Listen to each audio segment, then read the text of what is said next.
All right, guys, today we got a special guest in the house. This man is a battle rap legend, straight from Detroit, Marv Won. Yeah, what's up, man? Yo, Marv, how you doing today, bro? Man, I'm blessed, man. I don't have no real complaints, man. I'm happy to be here. Ready to chop it up with Panda Chop, man. Let's go. Man, I'm honored to have you, bro. So let's start at the beginning. You're originally from Detroit, but were you born in Detroit? Born and raised in Detroit. Lived on both sides. I'm from the east side. I lived on the west side, but I'm from the east side. Okay. And you're the oldest of three siblings, right? You got two younger brothers? My mother had two. My mother had two boys, and my father had six, but I'm still the oldest. Wow. So, yeah. But you grew up mainly just in the house with three siblings, right? Yeah. Me and my two little brothers, yeah. So what was family life like for you? It was pretty typical, man. I had a really hardworking single mother. She had me when she was pretty young. She had me when she was 18.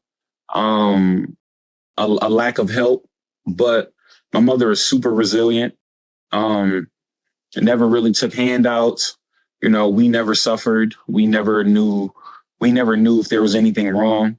So I had a typical upbringing, man. Like, play football in the street. You know what I'm saying? Like, threw rocks at cars. Like, it was real typical. It was real typical growing up. You know what I'm saying? And what did your parents do for work?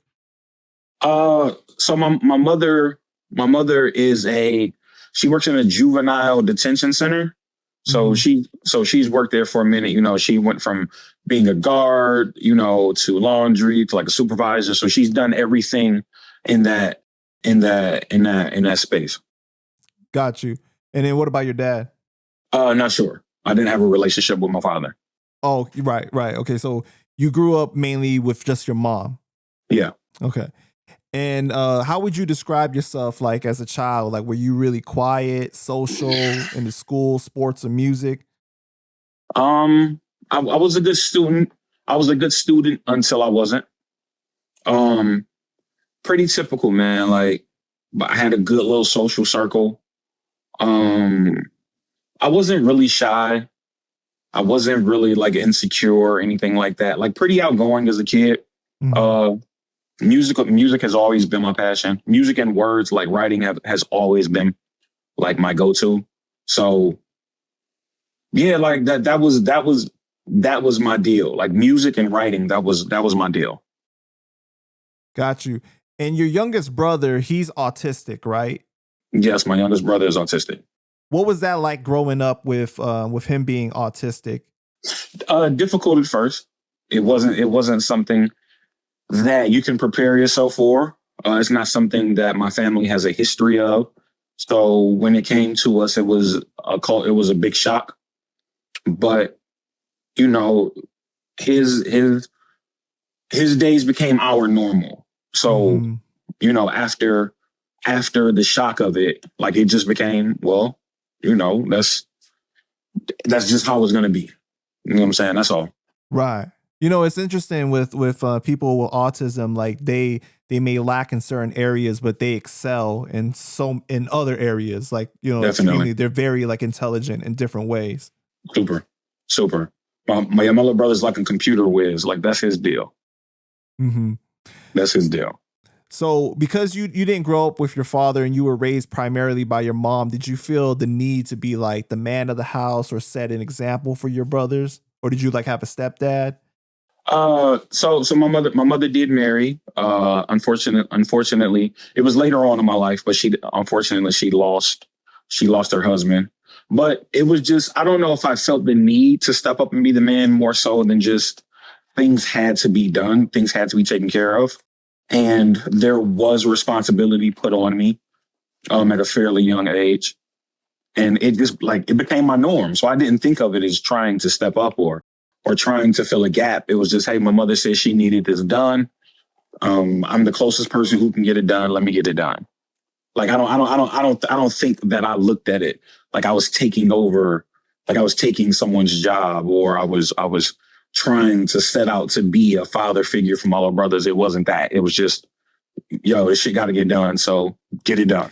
basically like what happens a lot of times in the minority communities in the inner cities is like basically you just deal with the conditions, the cards that you dealt with, right? And it's normalized. I'm respectfully, you know what I'm saying? Like I won't say minority. I won't say minority families in inner cities. I think it's just a family thing because the same thing can happen in rural Oklahoma, whatever. Like it's like I won't put that on. I won't let you put that on minority families. You know what I'm saying? In inner cities, just broken homes, and broken homes can be anywhere. You know what I'm saying? It's just you have to step up. Yeah, you're right. That's all. It's no different as if I were on a farm and my father died and I had to go out and tend to the fields or whatever the case may be. Like if something has to be done, like you just do it. Like that's it. How was it like for you growing up without your dad though? Like did you feel like seeing your friends with their fathers? Did you ask like your mom like what happened or anything like that? When I was young, maybe.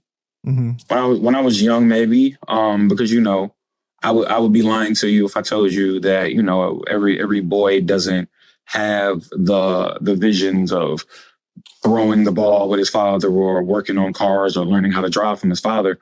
But my mother never badmouthed my father; they just didn't work out. And you know, whatever decision he made in order to keep peace for himself, you know, he made. And my mother stepped in and filled the gap. So I don't think I wanted for anything. I didn't want for anything. I didn't feel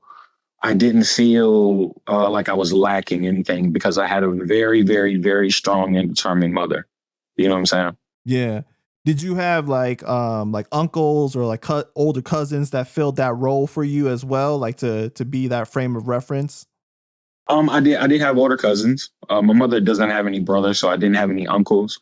I did have older cousins who were both really positive influences on my life. One is the reason why I do music. He was the person who really introduced me to hip hop. My cousin Chuck.